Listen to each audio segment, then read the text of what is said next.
Bonsoir à toutes et tous. Nous vous souhaitons la bienvenue à notre webinaire sur la santé sexuelle qui va nous permettre ce soir de briser quelques tabous. Je me présente, je m'appelle Amélie Bechler, je suis en charge des cours et des formations à la Société suisse de la sclérose en plaques au Centre Roman de Lausanne. Et je suis accompagnée ce soir de ma collègue Soriana Dro, Bon- assistante sociale. Bonsoir tout le monde. Au programme de ce soir, nous avons le plaisir d'accueillir la doctoresse Amélie Andréani, psychiatre, psychothérapeute FMH et sexologue, membre au comité de la Société de sexologie suisse. Si vous avez des questions pendant le webinaire, comme d'habitude, n'hésitez pas à les écrire à tout moment dans l'espace prévu à cet effet dans le panel du webinaire Q&R. Vous le voyez en général en haut ou en bas de votre écran. Et puis, on tâchera d'y répondre à la fin de la présentation. On va peut-être pas réussir à répondre à toutes les questions, mais notamment si certaines sont un petit peu trop spécifiques. Mais vous pourrez également prendre contact par la suite avec nous par mail, par téléphone ou également éventuellement poser vos questions à notre intervenante. Le webinaire sera disponible en ligne sur notre site internet et sur notre chaîne YouTube d'ici quelques jours si vous souhaitez le consulter à nouveau ou le partager. Et j'ai maintenant le plaisir d'accueillir la doctoresse Amélie Andréani, à qui je vais passer l'écran. Et puis, on se retrouvera à la fin pour poser toutes vos questions. Bonne présentation. Bonsoir.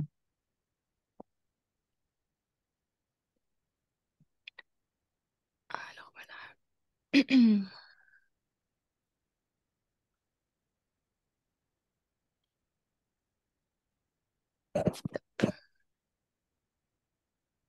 C'est tout bon, on Euh, voit l'écran. oui, mais moi, je n'arrive pas à naviguer dedans. Alors, ça ne va pas. Ah, voilà. Très bien. Est-ce que vous êtes sur la page titre? Tout bon, nickel. OK. Donc, bonsoir à tous. Bonsoir à toutes. Je vais tenter ce soir de briser les tabous. Est-ce facile d'aborder la sexualité dans une consultation neurologique avec des patients atteints de sclérose en plaques? Nous allons aussi aborder la satisfaction sexuelle qui est en fait la résultante. Quand on demande à quelqu'un êtes-vous satisfait de votre vie sexuelle, c'est une résultante qui contient un résumé du désir, de l'excitation, de l'orgasme, satisfaction relationnelle aussi. Et puis c'est intéressant de voir en comparaison à la population générale quelles sont les différences de satisfaction sexuelle et relationnelle. Je vais m'étendre un peu plus sur les dysfonctions sexuelles les plus communes à la population des patients atteints par la sclérose en plaques, donc troubles du désir, dysfonction érectile, dysfonction orgasmique, conflit de couple, et aborder aussi le lien euh, avec la testostérone et sclérose en plaques. Il y a un article qui est sorti il n'y a pas très longtemps, ainsi que, si on a le temps, le traitement par CBD-THC. Et puis, vous-même, vous aurez à formuler, si vous le voulez, des questions tout au long du webinaire et on vous donnera la parole à ces questions à la fin de ma présentation. Donc, je vais aborder les patients, donc apparemment veulent parler de leur sexualité. Qu'en est-il pour leur neurologue ou leur médecin? Mais dans le cas de la sclérose en plaques, le neurologue. Donc, 73% des patients déclarent que leur sexualité est très importante. La majorité, 95%, pensent qu'un dysfonctionnement influencerait leur sexualité. 84% aimeraient que leur médecin les interroge sur leur vie sexuelle. Et pourtant, 15% des neurologues seulement ont interrogé chaque patient sur leur sexualité lors des consultations. Les raisons qu'invoquent ceux qui n'en parlent pas, un tiers ont peur de franchir les barrières personnelles. Alors c'est intéressant parce que euh, concernant l'examen physique, ils franchissent certaines barrières corporelles, une intimité corporelle, mais par rapport à l'intimité, l'abord des questions de l'intimité, ils se sentent euh, euh, un peu empêchés. La bonne nouvelle, c'est que la majorité, les trois quarts des neurologues de l'étude ont un fort désir de formation complémentaire en sexologie. Alors, l'impact de la sclérose en plaques sur la satisfaction sexuelle et relationnelle, et puis les différences avec la population générale. Ça peut être intéressant de voir, en fait, finalement, quand on est atteint de sclérose en plaques, euh, euh, par rapport à la population générale, qu'est-ce qui diffère? Donc, sans surprise, les hommes atteints de sclérose en plaques ont plus de dysfonctions sexuelles que dans la population générale. Par rapport aux femmes, il y a une différence. Donc, en fait, dans cette étude, je me permets juste de préciser, on a mesuré la satisfaction sexuelle, la dysfonction sexuelle, la satisfaction relationnelle et le style d'adaptation. Comment on s'adapte quand on a un problème pour faire au mieux dans sa vie sexuelle et relationnelle. Et puis, donc, sans surprise, on voit que les hommes sont atteints de dysfonction plus que dans la population générale. Les femmes diffèrent uniquement en ce qui concerne les niveaux de masturbation et d'engourdissement de la région génitale. Et puis, les facteurs prédicteurs positifs, qu'est-ce qu'elles ont mis en place, les femmes, pour atteindre au mieux la satisfaction sexuelle? Eh bien, elles ont des stratégies d'adaptation et un niveau de fonctionnement cognitif important. Probablement, elles se sont renseignées, probablement, elles ont une idée de la physiologie, de leur corps, en fait, qui peut être utile. Concernant les hommes, dans cette étude, on a moins de facteurs prédicteurs positifs, moins de stratégies d'adaptation. Depuis 20 ans, 2003, on, il y a 20 ans, dans cette étude, on a relaté les dysfonctionnements sexuels. 50% des femmes et 75% des hommes souffrent de dysfonction sexuelle. Et parmi les symptômes, par ordre du plus fréquent au plus faible, chez les hommes, nous avons les problèmes érectiles, d'éjaculation et baisse de libido. Chez les femmes, en tête, la baisse de libido, des difficultés à atteindre l'orgasme et une diminution de la lubrification vaginale et de sa sensibilité. J'aurais dit sensibilité vaginale, j'aurais étendu sensibilité de la région génitale. La lubrification chez la femme, c'est un petit peu l'identique de l'érection chez l'homme. C'est-à-dire que on parle d'un problème d'excitation sexuelle.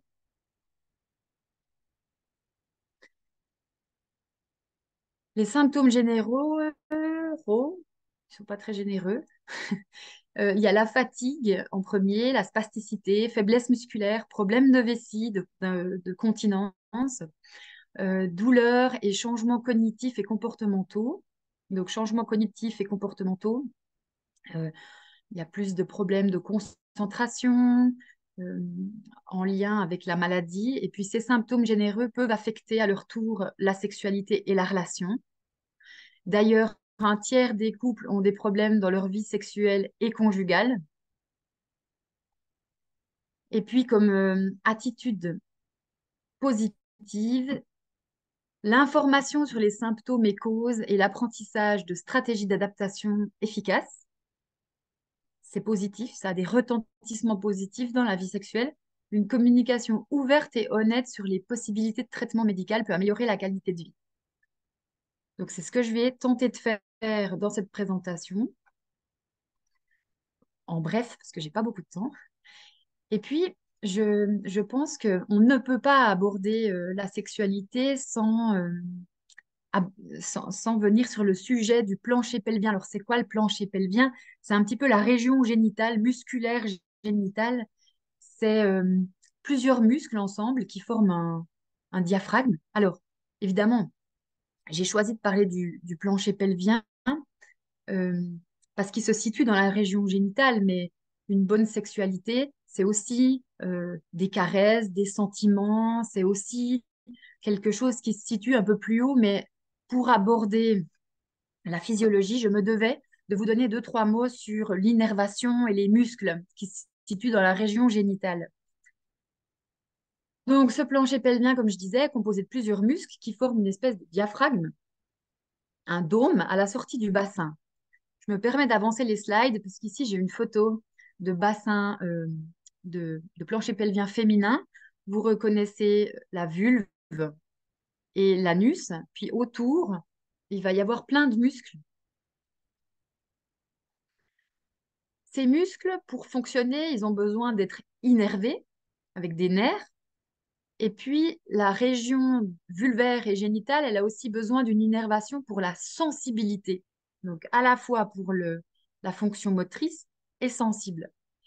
La plupart des nerfs, ils vont partir depuis à la fin de la colonne vertébrale. Vous savez, il existe un os qui s'appelle le sacrum. Puis ensuite, après le sacrum, il y a le coccyx. Donc, ce sacrum comporte des trous. Puis, par les trous vont sortir des nerfs. Puis, selon que les nerfs sortent à différents étages, on va les appeler S1, S2, S3, S4. Donc, dans la région sacrée qui intéresse la zone génitale, il y a les nerfs.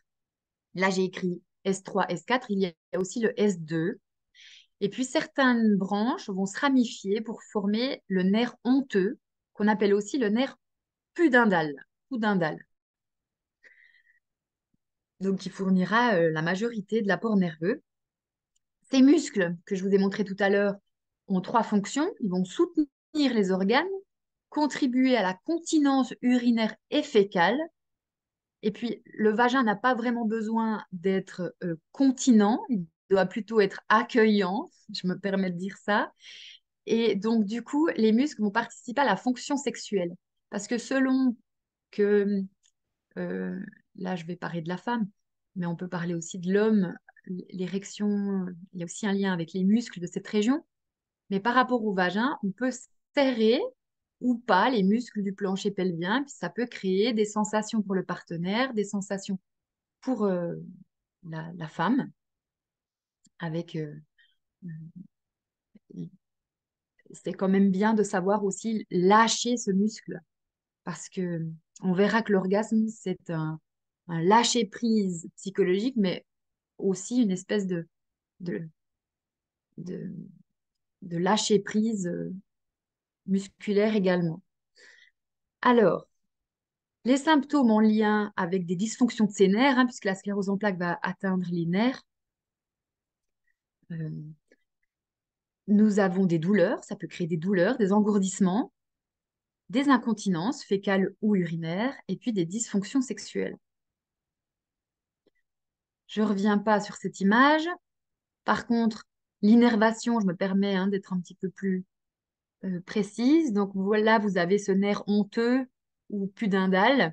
Et puis là, vous voyez, il y a une branche, euh, une branche labiale postérieure pour innerver la sensibilité de la vulve, également la sensibilité de l'anus.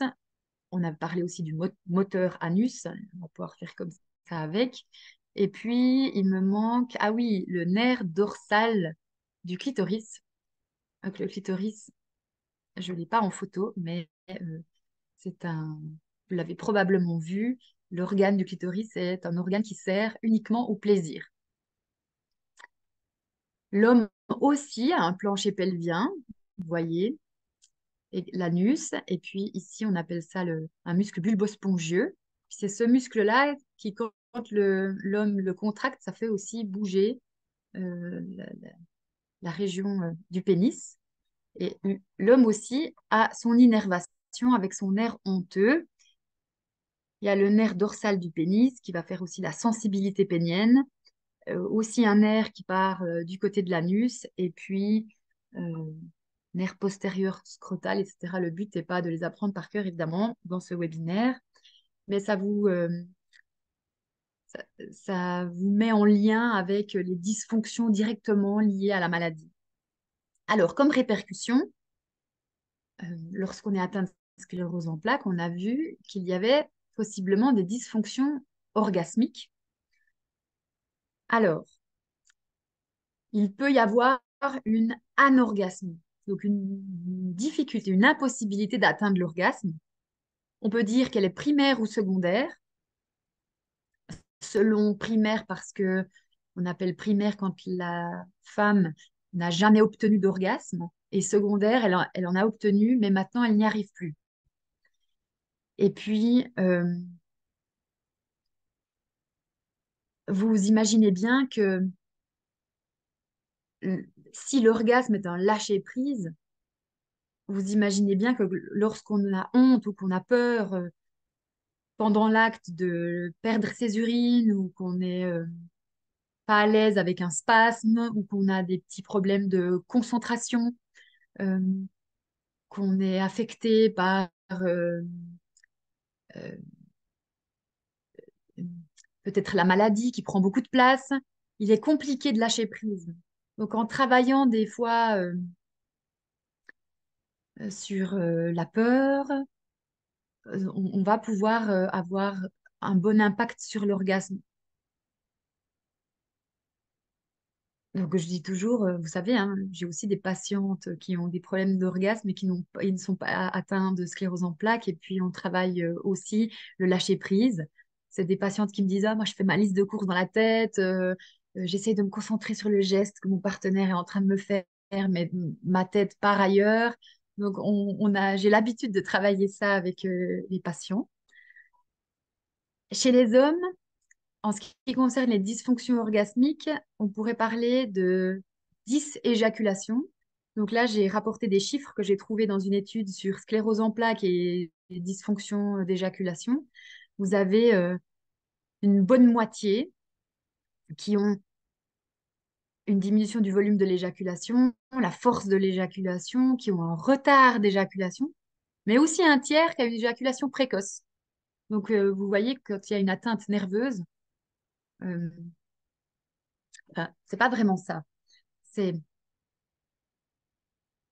dans le retard d'éjaculation, on pourrait imaginer que ce sont des hommes qui aiment bien contrôler. Donc, dans la sclérose en plaques, on pourrait se dire, OK, je suis atteint d'une maladie, ça m'échappe un peu. Et puis, on pourrait s'imaginer que ces hommes ont décidé, voilà, d'être un peu contrôlants. Ils vérifient quels symptômes nouveaux apparaissent et tout. Puis, ils deviennent aussi contrôlants dans leur vie sexuelle. Et du coup, plus il y a de contrôle, moins il y a de lâcher prise. Donc, ça peut expliquer le retard d'éjaculation. Euh, ou bien alors, vous avez d'autres hommes qui contrôlent partout dans la vie. Ils sont très organisés, très structurés partout. Mais par contre, dans la sexualité, il n'y a plus du tout de contrôle. Il y a un lâcher prise. Et ceux-là vont plutôt avoir une éjaculation précoce. Donc, vous voyez que des fois, euh, on peut travailler sur des fonctions cognitives, la personnalité, on pourrait travailler sur des éléments et avoir une bonne réponse, une correction peut-être des troubles d'éjaculation, alors qu'on est atteint de sclérose en plaques. Il y a des choses à faire, il faut aller consulter. On peut aussi avoir une éjaculation sans plaisir. Donc l'éjaculation chez l'homme est un réflexe. Il va y avoir une stimulation, puis tout à coup, un réflexe. Mais par contre, le plaisir, euh, donc ils gardent le réflexe, mais ils n'ont plus le plaisir. Et par exemple, on pourrait s'imaginer que la dépression, on n'a plus de plaisir dans les activités de la vie de tous les jours, on perd du plaisir dans ce qui nous faisait habituellement plaisir, et puis on peut aussi avoir une éjaculation avec perte de plaisir. Donc en travaillant sur la dépression, on pourrait rétablir la dysfonction. On pourrait aussi avoir un stress du partenaire qui se préoccupe énormément pour le patient atteint, pour son partenaire atteint de sclérose en plaques, et puis c'est lui-même qui n'arrive plus à lâcher prise. Et on voit aussi que lorsqu'on a une atteinte de cette région dont on a parlé tout à l'heure, des nerfs sacrés, avec des dysfonctions ou des douleurs, on pourrait aussi travailler avec les patients de stimuler par d'autres voies, pas par ces nerfs en bas, mais par exemple par le nerf vague. Et là, je vous rapporte une étude qui a été faite chez des femmes atteintes de lésions médulaires, probablement après des accidents. Et comme la région génitale est tout en bas de la moelle pinière, probablement que ces nerfs ne répondaient, la région génitale ne répondait plus. Mais qu'est-ce qu'on s'aperçoit? que tout de même 69% ont une satisfaction sexuelle. Ça peut être encourageant. Et 50% ont un orgasme. Donc, ça suggère que l'orgasme ou le lâcher-prise, elles l'obtiennent à travers un autre nerf. C'est le nerf vague ou le système autonome, on l'appelle aussi. Donc, ces femmes disaient que pour avoir une bonne satisfaction sexuelle, dans les plus, elles disaient, il y a plus de stimulation bucco-génitale, on fait plus de baisers, plus de câlins qu'avant. Le nerf vague est très sensible aux caresses, aux fantasmes. Et puis, donc, ces stimulations, elles sont plus dans la région génitale, mais au-dessus de la lésion.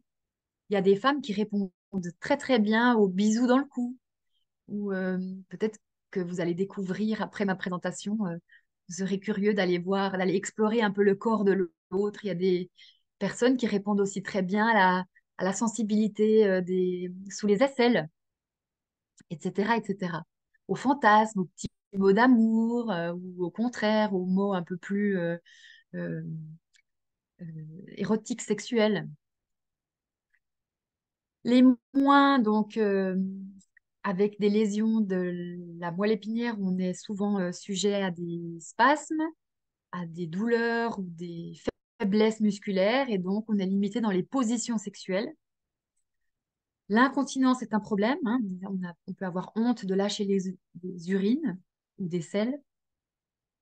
Ça mérite une très grande intimité de couple, une grande confiance en l'autre, qui peut s'instaurer à travers le travail de la relation.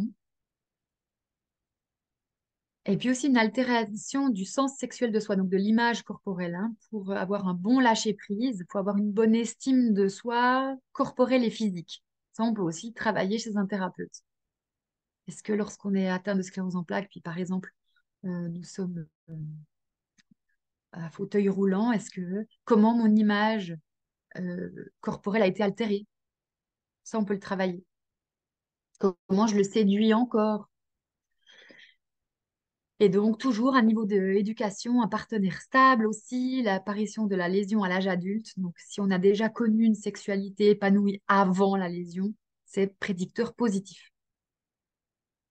Donc, j'insiste sur l'éducation sexuelle et puis également sur mentaliser la région génitale. Donc, si on a si on a bien mentalisé sa vulve ou son pénis dans la tête, puis que la représentation est bonne, on a aussi plus de facilité à voyager, à ressentir et à mettre en place euh, d'autres voies d'excitation sexuelle.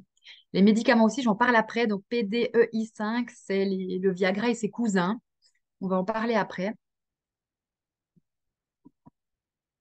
Deuxième symptôme, donc il y a les dysfonctions orgasmiques. Et puis là, j'ai la baisse de libido qui est assez fréquente comme motif de consultation chez le sexologue. C'est un des premiers, d'ailleurs, dans la population générale. Alors, la baisse de libido. Je vais orienter mes questions. Est-ce que c'est pour le sexe en général? Comment je fais pour savoir? Eh bien, c'est des patients qui ont plus trop le goût de penser sexe, ils fantasment moins, ils se masturbent plus. Il y a un film à la télé un peu érotique, ils zappent. Enfin, ils sont moins intéressés par la sexualité. On peut leur demander si c'est dû à la maladie ou à l'annonce du diagnostic, ou bien comment était leur libido avant l'annonce du diagnostic. C'est important de savoir comment c'était avant. Et puis,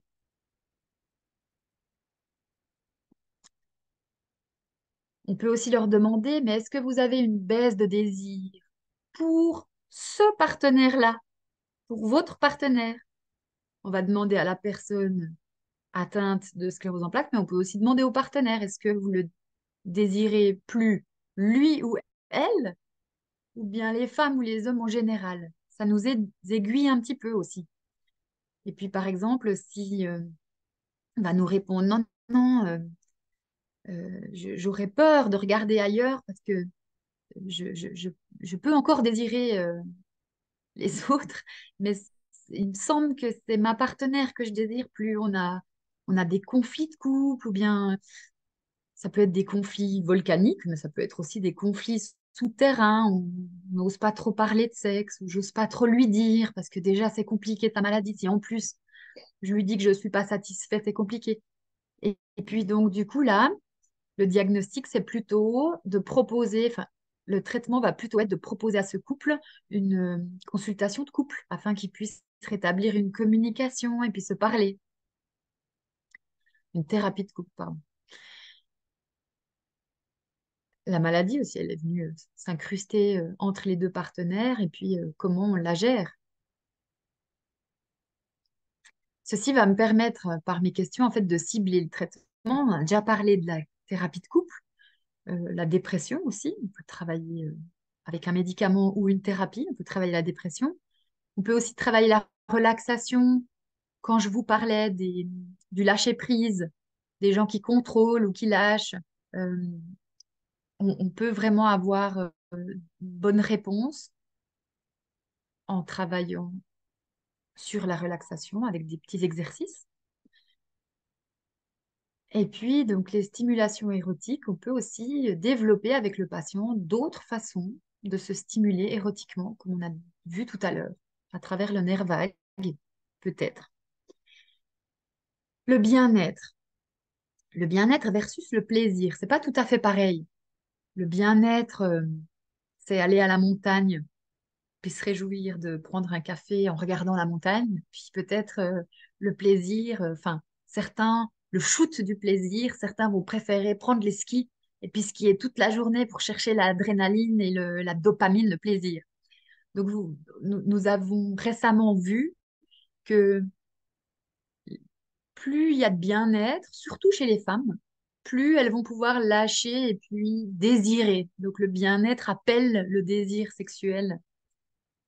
Évidemment, dans un contexte de maladie chronique, de stress des rendez-vous médicaux, de peur de rechute ou d'évolution de la maladie, vous avez plutôt l'adrénaline et le stress qui va venir en compétition avec le bien-être. Vous avez plutôt une chute du bien-être.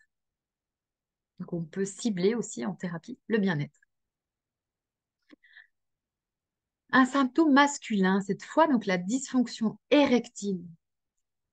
Donc, nous avons parlé du désir. Le désir, c'est important. Ça peut être le moteur d'un acte qui va favoriser une rencontre sexuelle. Mais certains disent aussi que l'appétit vient en mangeant, surtout avec quand on est installé dans une histoire de couple de longue date. C'est des fois à travers les câlins ou l'excitation qu'arrive le désir. Donc, ce serait faux de dire, ah, j'ai pas de désir sexuel, je tente rien. Hein, on a vu que ressentir quelque chose, ça peut donner envie. Donc, la dysfonction, l'érection, pardon, c'est la phase d'excitation. C'est la quatrième cause de consultation chez le sexologue dans la population générale. D'abord, on a le manque de désir chez la femme. Ensuite, on a l'éjaculation précoce, EP. On a les douleurs à la pénétration. Et puis ensuite, on a la dysfonction érectile et le manque de désir chez l'homme qui est en augmentation ces dernières années. Je regarde l'heure parce que sur cette slide, je peux facilement me perdre longtemps. Donc, lorsque je reçois un patient qui présente une dysfonction érectile, je ne connais pas encore très bien la cause. Soit il peut y avoir ces vaisseaux qui sont en mauvaise santé, mais il peut aussi y avoir ces nerfs, comme dans la sclérose en plaques, qui pourraient être en mauvaise santé. Mais il peut aussi y avoir un phénomène de stress qu'on appelle aussi l'anxiété de performance. J'ai beaucoup de jeunes, très jeunes, 20, 25 ans, qui viennent avec une dysfonction érectile due à l'anxiété de performance. Donc, je leur montre pendant une séance, je leur explique avec mon tableau blanc comment fonctionne physiologiquement l'érection. Alors, je leur dis, si on coupe le pénis en saucisson, on va obtenir cette image. Vous avez deux corps caverneux qui se remplissent de sang. Et puis, autour de ces deux corps caverneux, il y a en fait comme le cuir du ballon de foot qui va donner la dureté. Donc, je gonfle un ballon, mais la dureté, ça va être euh, en lien avec la qualité du cuir. Un ballon de volley, il est plus mou qu'un ballon de foot, par exemple. Et ça, c'est indépendant, c'est très individuel. Donc, qu'est-ce qu'on veut obtenir pour avoir une érection? On veut que le sang arrive. Donc, il faut que tous les petits vaisseaux sanguins qui sont là-dedans s'ouvrent. Donc, à l'état flasque, vous avez, à côté des vaisseaux sanguins, vous avez des cellules musculaires lisses. C'est indépendant de la volonté, malheureusement, ça serait trop bien de dire, allez, cette fois j'ai envie de bander, clac, je le fais avec ma volonté. Eh ben non, c'est indépendant de la volonté, comme la digestion. Donc, il me faut, pour avoir une bonne érection, que ces cellules musculaires lisses deviennent toutes plates, qu'elles se décontractent en fait, et puis en se décontractant, elles vont laisser la place aux petits vaisseaux sanguins euh, qui auront donc le loisir de se gorger de sang. Et comment fait une cellule musculaire pour se décontracter? Eh bien, il y a un petit message érotique qui vient de là. Donc, on a besoin du message érotique, on a besoin de la femme, on a besoin de l'homme, on a besoin du fantasme, on a besoin de la situation, de la petite caresse, etc. Donc, le message érotique part, il descend à travers les nerfs par un petit messager qui s'appelle le monoxyde d'azote. Et puis, on va arriver sur la cellule musculaire lisse, il va y avoir une petite cascade et hop, elle va se décontracter. Il faut aussi que les veines fassent bien leur travail, donc que les veines deviennent continentes. Vous avez certaines personnes très, très anxieuses qui ont de la peine à être continents des veines. Donc, on va travailler l'anxiété pour qu'ils deviennent continents. D'autres ont un reflux veineux, donc on remplit avec le sang artériel, puis il y a la veine qui vide. Donc, c'est compliqué de garder une bonne érection. Tout ça, c'est un diagnostic que va faire le sexologue. Puis dans la maladie de la sclérose en plaques, eh bien, c'est plutôt un problème nerveux. Donc cette cascade chimique, j'en ai déjà parlé. Et puis le rôle du stress. Donc le stress, imaginez un lion qui arrive alors que vous êtes en plein ébat sexuel. Euh, votre, vous allez avoir un réflexe de stress, d'adrénaline qui vous permettra soit de fuir, soit de combattre le lion. Et évidemment, l'érection n'est pas du tout utile pour aller combattre un lion, ni une lionne avec des longs ongles qui dit vas-y maintenant, prends-moi, fais-moi l'amour. Je dis toujours, je, je donne toujours cet exemple à certains patients qui ont une épouse très très demandeuse ou un époux très très demandeur. Et donc du coup, évidemment que dans le stress, en un quart de seconde, il va couper en fait toute cette cascade chimique et puis l'érection va pas tenir. Donc, il est important de chasser, de savoir chasser le stress et l'anxiété de performance. On peut être aidé par des traitements. Donc, il va y avoir une petite compétition entre le Viagra et le stress. Hein, c'est pour ça que je prescris très volontiers et très facilement le Viagra ou ses cousins, qui sont listés juste là. Ça va permettre, malgré le stress, ben, de maintenir l'érection. Donc, ce n'est pas un aphrodisiaque. Vous aurez toujours besoin de madame. Le Viagra ne remplacera pas madame ou monsieur. Et puis, Caverject, donc on peut l'injecter aussi quand vraiment on a une dysfonction érectile qui ne répond pas par voie orale, on peut faire des injections. Puis il existe aussi la chirurgie, on peut mettre des prothèses péniennes, c'est important de le savoir. Si on a tout fait et que ça ne fonctionne toujours pas, on peut aussi proposer une échographie. Donc l'urologue va venir faire, le radiologue, pardon, va faire une échographie, ou des fois l'urologue. Mais j'ai un radiologue qui fait cette échographie avec du Caverject, donc en injectant du Viagra.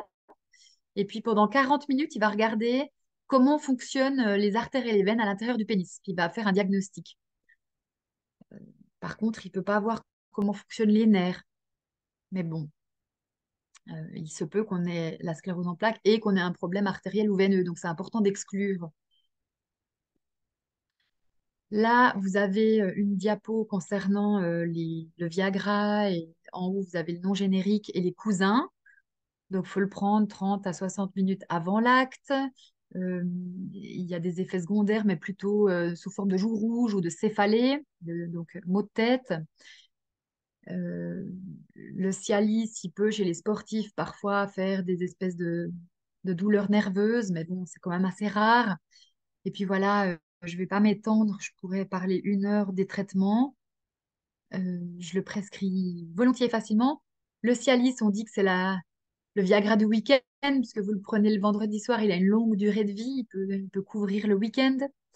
Donc, vous avez bien compris qu'il faut une stimulation érotique. Si je prends mon Viagra et que je regarde chasse et pêche à la télévision, je vais peut-être pas avoir une érection.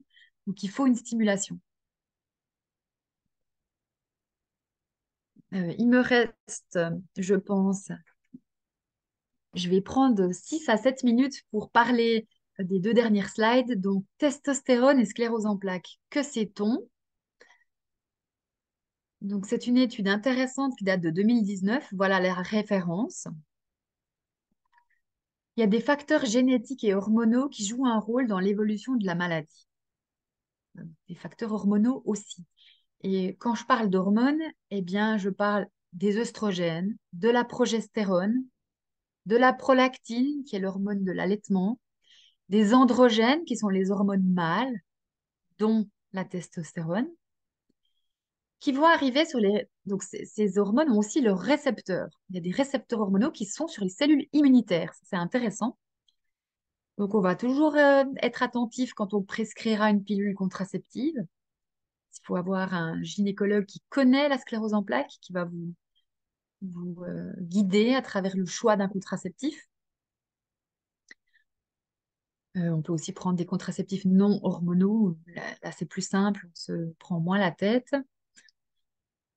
Et puis, on a vu dans cette étude qu'il y a un effet neuroprotecteur de la testostérone. La testostérone passe la barrière euh, hémato-encéphalique au niveau du cerveau et puis protège de la toxicité du glutamate sur la moelle épinière. Donc ça, c'est intéressant.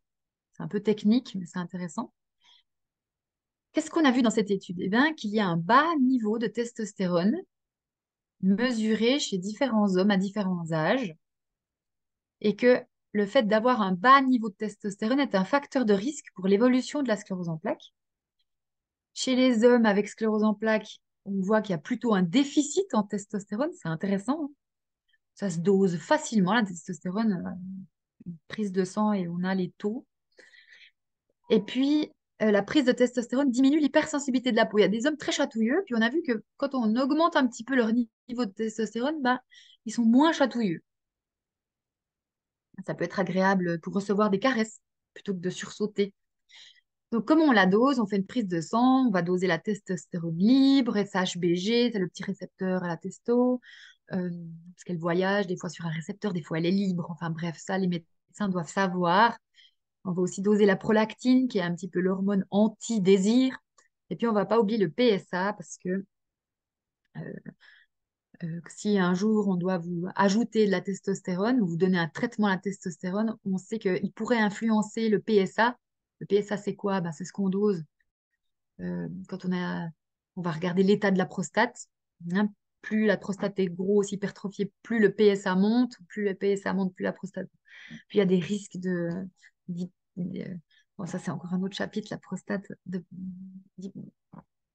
prostate agrandie, voilà, avec un, un cancer si ça évolue. Donc, on va le doser. Et puis, c'est quoi les traitements? Ben, c'est sous forme de gel. Ça s'appelle le Tostran en Suisse. Pour les hommes, on recommande 2 à 6 pushs. Pour les femmes, 1 push par jour. Il faut bien se laver les mains après, surtout si vous avez des enfants pour pas que le gel arrive sur leur peau ou qu'ils soient imprégnés. Ou des animaux, vous lavez bien vos mains, vous les mettez à un endroit du corps, peut-être vers la fesse, pour qu'il n'y ait pas de contact avec d'autres personnes. Et puis, on peut suivre le PSA aussi régulièrement, regarder que ce soit toujours très stable. Il existe aussi la testostérone en intramusculaire. Vous voyez que c'est compliqué, enfin, les relations entre testostérone et... Donc, dans la population générale, un manque de testostérone va se manifester sous forme de diminution du désir, une absence ou une diminution des érections spontanées, une fatigue. de l'anxiété, de l'irritabilité, une humeur dépressive. Donc après, c'est compliqué de faire la part des choses dans ce qui appartient à la maladie de la sclérose en plaques, ce qui appartient à une baisse de testostérone. Mais bon, c'est intéressant ce qu'on est en train de, le lien qu'on est en train de faire. Dernière slide, et merci d'avoir suivi jusque-là. J'aimerais parler un petit peu de CBD et THC.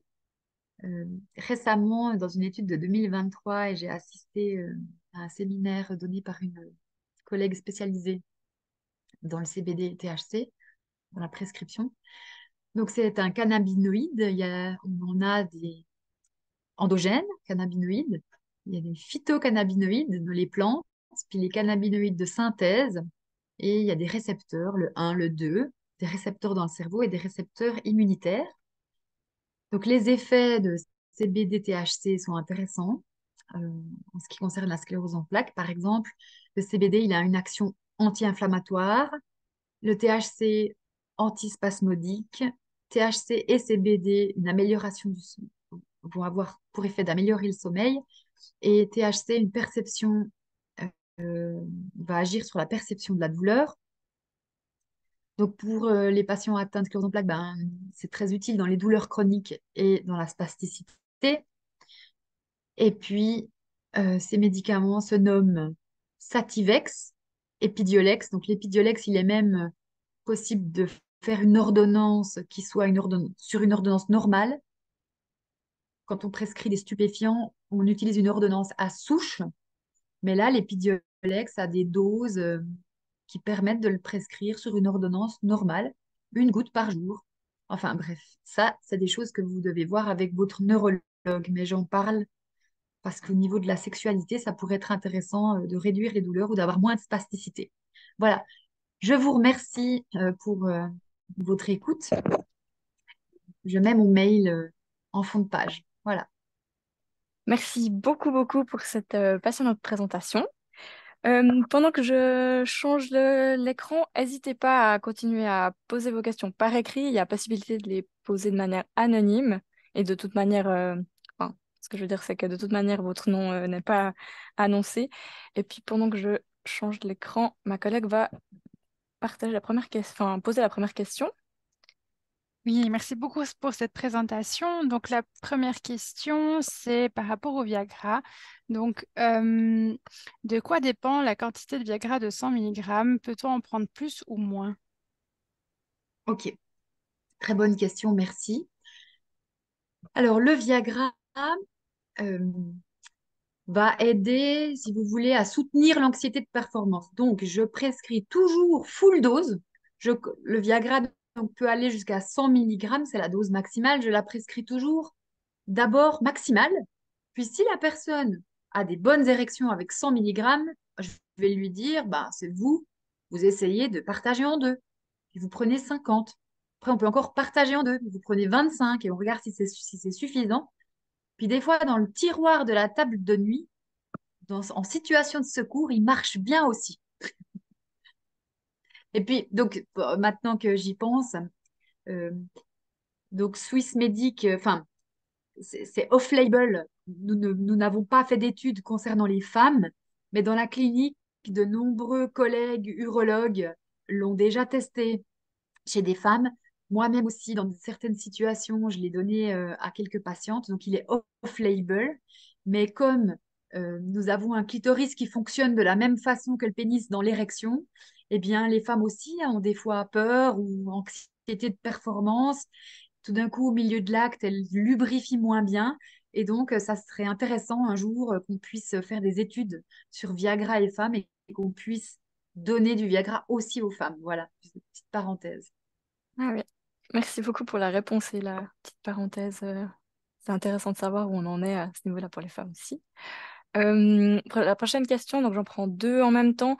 Ah non, c'était deux choses différentes. Pardon, je commence par la première. Est-ce qu'il y a des solutions en lien avec les problèmes engendrés par des infections urinaires qui peuvent ben, voilà, aussi engendrer des douleurs, j'imagine.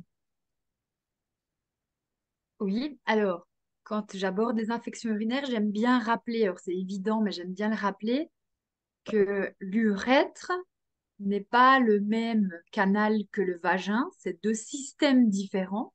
Ça, c'est important de le rappeler. Les infections urinaires, eh bien,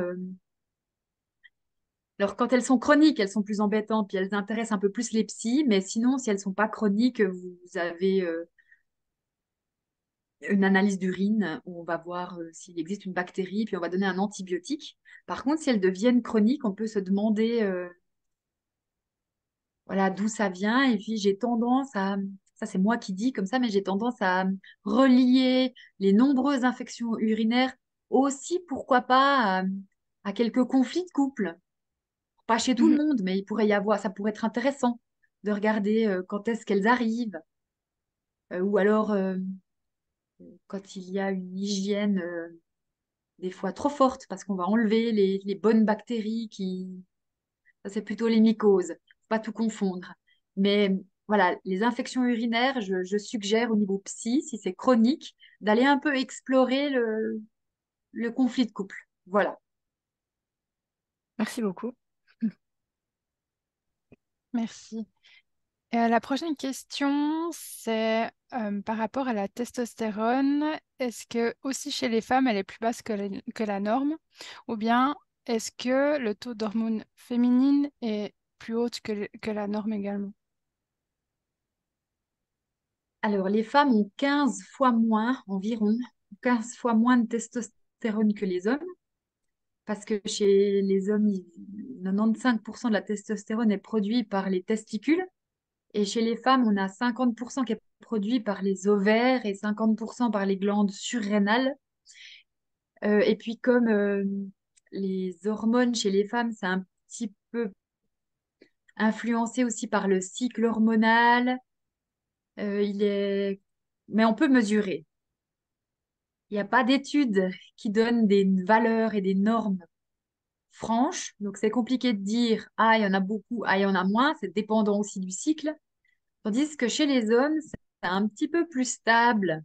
Et puis, on a un range dans quelques études récentes où on commence à avoir des attitudes. Ah oui, des attitudes cliniques, ça veut dire en dessous de tel et tel niveau, vous pouvez mettre de la testostérone ou pas. Moi, je travaille beaucoup avec la clinique.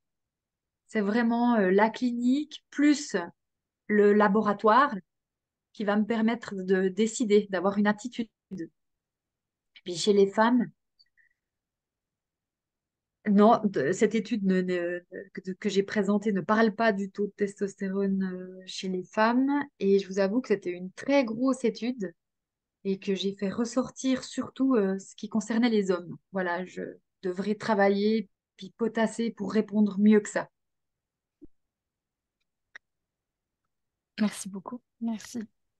Est-ce que, enfin, il y a une question par rapport à la fréquence de l'incontinence urinaire ou fécale durant l'acte sexuel. Vous avez des chiffres sur la fréquence à ce niveau-là ou... Alors, j'ai pas cherché parce que je crois savoir que bientôt vous aurez aussi un webinaire sur les incontinences urinaires. Donc, Parfait. j'ai pas creusé le sujet. Euh, et puis, dans cette étude, on parlait surtout de ce qui différait de la population générale. C'était surtout l'engourdissement euh, génital. Et sur la satisfaction sexuelle, il n'est pas ressorti les incontinences. Donc, il Mhm. faudrait que je cherche le chiffre. Peut-être vous Oui, aurez la réponse là, bientôt. voilà, le lundi 15 avril pendant le webinaire Voilà. sur le sujet. Merci. Après, on pourrait avoir quelques petites stratégies en mettant, je sais pas moi, un drap absorbant. Et puis d'ailleurs, ça me permet de revenir sur un sujet aussi en sexologie intéressant, c'est les femmes fontaines. Eh ouais, parce que lors de l'orgasme, il y a des femmes qui ont des émissions fontaines, comme on les appelle. Et puis, on est en train de s'apercevoir qu'en fait, il s'agit pas d'urine, parce que ça n'a pas la même odeur et ça laisse pas de traces sur les draps, comme pourrait laisser l'urine à l'eau d'urine. Les émissions fontaines ne laissent pas ces traces. Et on pense que c'est une espèce de transsudat. Donc, c'est l'urine qui est filtrée. Et puis, au moment de l'orgasme, il y a une espèce de j'ai un collègue qui en parle bien mieux que moi. Il y a une espèce de relaxation, relâchement au niveau du sphincter, et puis il y a des émissions fontaines. Donc, certains hommes sont très fiers, certaines femmes aussi, c'est gratifiant, mais d'autres vont être gênés. Donc peut-être on pourrait se dire, ok, donc l'incontinence urinaire n'a rien à voir avec les émissions fontaines, hein, c'est deux sujets différents, mais on pourrait se dire, bon, ok, j'ai perdu les urines, j'en parle à mon partenaire, ou on met un drap un peu absorbant, ou on pourrait prendre les choses un petit peu plus légèrement si on les aborde facilement, par exemple. Mhm. Mais c'est pas évident. Je vous avoue que c'est un symptôme Ouais. qui est vraiment délicat, j'avoue. Mhm. Il reste encore 10 minutes. On va essayer de prendre le max de questions. Là, j'ai est-ce que la perte de l'érection matinale est-elle en lien avec la CEP?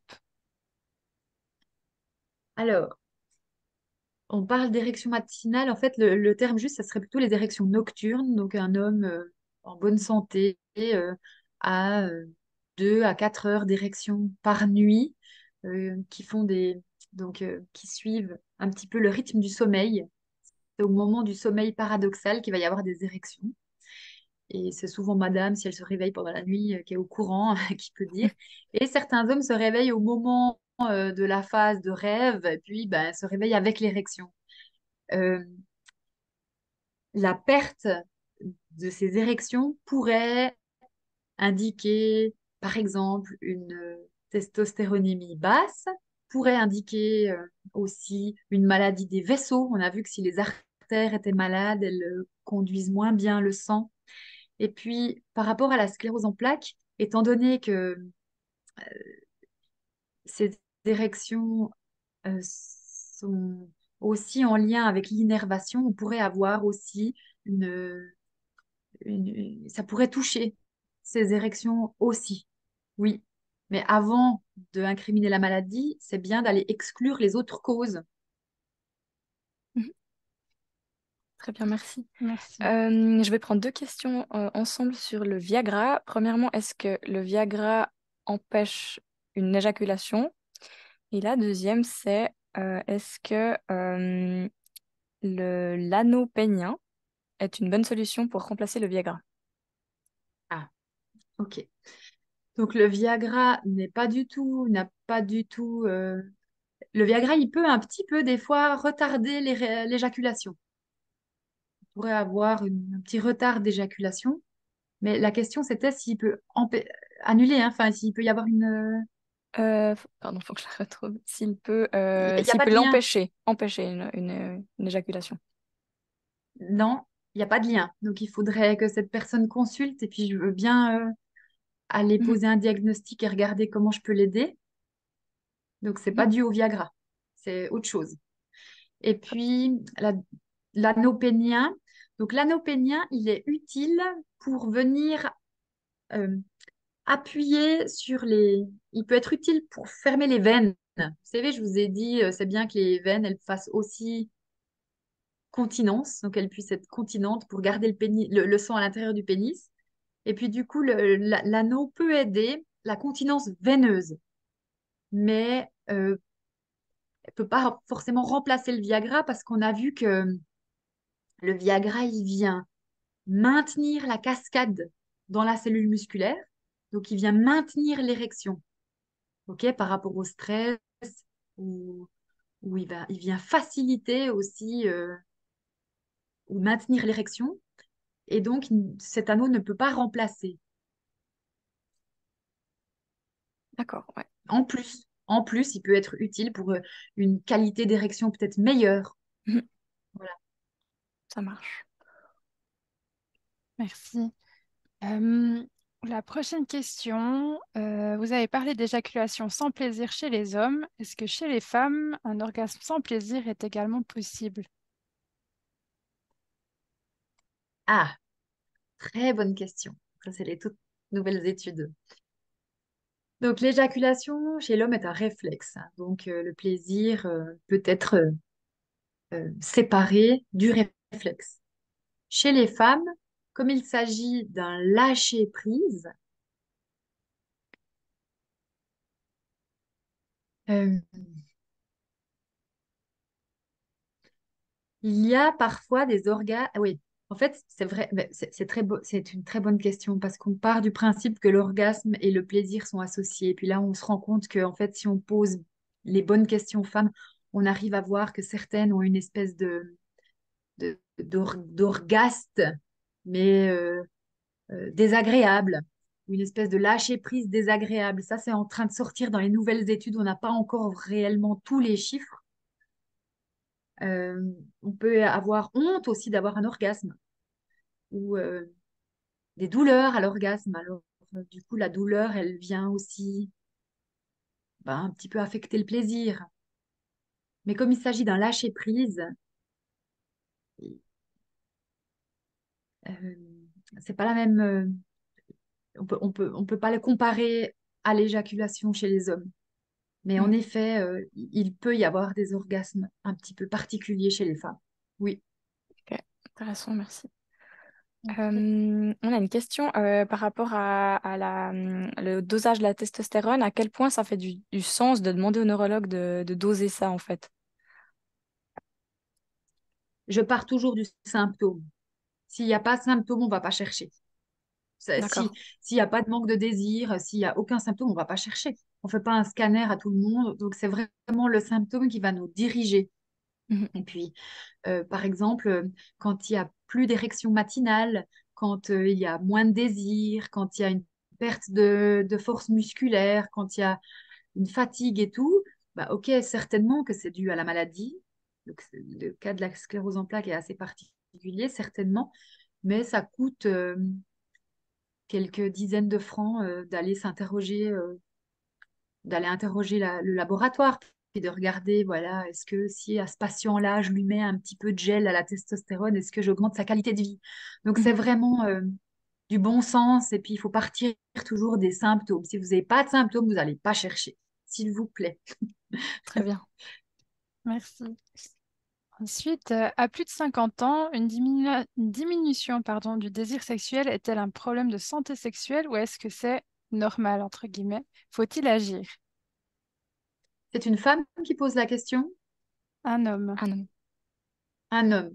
Ah, parce qu'en fait, la femme, bah, il y a aussi la ménopause, hein, et puis il y a des changements hormonaux qui pourraient se traduire par une chute de désir, c'est connu. Un homme pose la question. Donc, la testostérone, qui est aussi liée au désir, elle a tendance chez les hommes à baisser très régulièrement et doucement avec l'âge. Mais c'est intéressant plutôt de se poser la question, qu'est-ce qui s'est passé à ces 50 ans? Est-ce qu'il y a eu un événement particulier qui est en lien avec ce désir? Moi, je chercherais, j- avec mon stéthoscope transparent, j'irais un petit peu plus loin pour chercher s'il n'y a pas une cause à cette baisse de libido, plutôt que l'âge. Très bien, D'accord. merci. Euh, En tant que femme, est-ce qu'une pénétration douloureuse peut être liée à quelque chose de physiologique dans une lésion ou liée à une lésion médulaire? Euh, on a vu, on a vu que oui, ça peut affecter hein, l'innervation. Donc, dès le moment où vos nerfs, soit les nerfs, ils font des faiblesses, soit ils irradient un peu trop. Enfin, comme on dit pas irradier, oui, ils fonctionnent un peu trop, puis ça fait des espèces de décharges électriques. Donc, c'est très probable, oui. Mhm. Oui, ça dépend.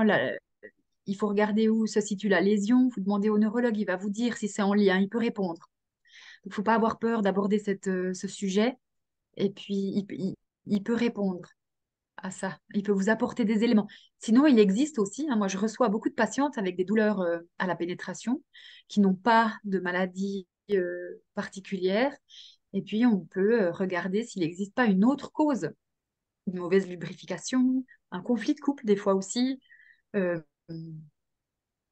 une, euh, une contracture musculaire. Enfin, ça mérite aussi une consultation volontiers. Très bien. Merci beaucoup pour toutes les réponses, pour toutes les questions. N'hésitez pas à répondre à la fin du webinaire au petit sondage et encore à poser des questions si vous en avez. Euh, donc, on arrive au terme de ce webinaire. On va vous donner encore quelques infos. Euh, Donc, en fait, je laisse la Ben, parole à merci. Soriana Moi, je pour vous dis parler au du revoir. conseil. Je vous dis au revoir. Du coup, je coupe ma caméra. Merci beaucoup. Vous pouvez, ouais. Merci. Belle soirée. Merci Au revoir. beaucoup. Oui, alors simplement pour vous dire que donc je suis assistante sociale, mes collègues assistantes sociales et notre infirmière spécialisée, on forme une équipe conseil et on est à votre disposition pour vous conseiller, vous orienter, évaluer ensemble votre situation et puis sur que ce soit les assurances sociales, le travail, le logement, votre situation personnelle. Donc n'hésitez pas. Euh, on est joignable. Je ne sais pas si tu peux mettre la prochaine Excuse, pour ouais, afficher le numéro. voilà. Pas de souci. On est joignable donc du lundi au vendredi de 9h à 13h au 08 44 737 463 et vous pouvez nous appeler de manière anonyme sans problème ou alors ouais, pour toute question, n'hésitez pas vraiment. Moi, je vous montre juste encore les quelques cours et formations à venir. Donc, il y aura un webinaire sur le voyage. Est-ce que voyager, c'est possible avec la CEP? Comment oser repartir voyager? Un cours en ligne plutôt pour les personnes nouvellement diagnostiquées avec un diagnostic plutôt récent dans les 2 dernières années, histoire d'échanger et poser toutes les questions que vous auriez. Donc, c'est un cours en ligne avec la caméra allumée, non anonyme et en groupe, avec 2 personnes de l'équipe du conseil. Au niveau sport adapté, il y a un cycle d'initiation à l'escalade où il reste encore quelques places et qui commence tout bientôt. Il reste également quelques places pour le ski adapté, pour des personnes qui n'oseraient plus aller skier ou qui ont quelques problèmes de mobilité ou simplement des troubles de l'équilibre. Euh, il y a différentes machines adaptées, enfin engins adaptés selon les problèmes de mobilité. La suite du cycle de cours en lien avec le voyage, qui sera une visite à l'aéroport de Genève avec une présentation de GV Assistance. La soirée d'information bilingue à Bienne, le 4 mars. Donc, c'est une soirée qui est traduite simultanément avec 3 intervenantes, une neurologue, une infirmière et une ergothérapeute. Ça sera très complet, très multidisciplinaire, donc n'hésitez pas à vous inscrire que vous parliez allemand ou français. Bon, plutôt français ce soir, j'imagine. Et puis sinon, ben, on a toujours tous nos cours et formations qui sont à jour sur le site et on reste toujours à votre disposition. Donc, je remercie encore vraiment infiniment la doctoresse Amélie Andréani pour sa passionnante présentation, toutes les réponses qu'elle nous a données, et puis votre participation à vous, à toutes et tous pour vos questions. Et puis, je vous dis à bientôt et on vous souhaite une très belle soirée. Merci beaucoup.